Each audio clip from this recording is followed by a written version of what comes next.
Pessoal, vamos falar agora um pouquinho sobre as características morfológicas da cultivar BRS Capiaçu. Quais são as características que a gente utiliza para identificar essa cultivar e diferenciá-la das demais cultivares de capim-elefante? A BRS Capiaçu possui algumas características próprias. Um exemplo é a falta de pilosidade, aquilo que a gente chama de jossal. Então ela não é uma planta forrageira que apresenta aquela pilosidade exagerada, como por exemplo aquelas do grupo Camerun ou do grupo Napier. Então a cultivar Capiaçu ela possui pouca pilosidade, conforme vocês podem ver aqui. Então a gente observa que eu estou passando a mão aqui, ó, e não tem aquele desconforto daquela pilosidade que a gente observa em outros grupos de capim-elefante, em outras cultivares, tá? Então ela tem essa ausência do jossal. Isso aqui é importante até para questões relacionadas ao manejo, né? Que não fica aquele desconforto quando a gente for cortar, principalmente para corte manual, né? Então isso é uma vantagem muito grande dessa cultivar. Então a gente observa que a gente não tem nem esse jossal aqui na bainha foliar, né? Que está presa aqui no talo, tá? E a gente também não vai ter essa pilosidade na lâmina foliar. Então eu estou passando a mão aqui, eu não observo pilosidade nenhuma. Então isso é uma característica bastante interessante da cultivar BRS Capiaçu. Essa talvez seja a principal característica que vocês têm que observar para saber se trata de fato da cultivar, tá?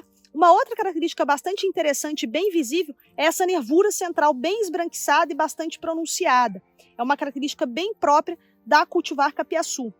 As outras também apresentam nervura central, obviamente, mas não tão pronunciadas e destacadas como a da cultivar BRS Capiaçu. Tá? Então essa ausência de jossal, essa nervura principal aqui, essa nervura central bastante destacada são características próprias da cultivar BRS Capiaçu.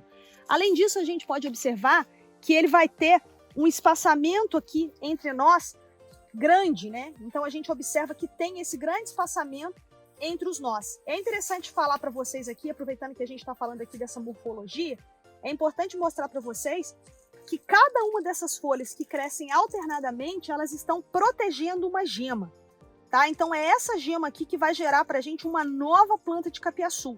Então quando a gente leva esse talo para ser plantado dos nossos sulcos, tá? O que vai acontecer? Quando a gente retirar essa folha, quando ela morrer, a gente vai induzir a germinação dessa gema, né? Então a gente vai cortar, já vai induzir, tirando essa folha aqui, essa gema então vai ser induzida. É isso que vai gerar uma nova planta, tá? Então esse é o modo de propagação da cultivar BRS Capiaçu, a partir da germinação dessas gemas laterais que estão protegidas por essas folhas, tá bom, pessoal?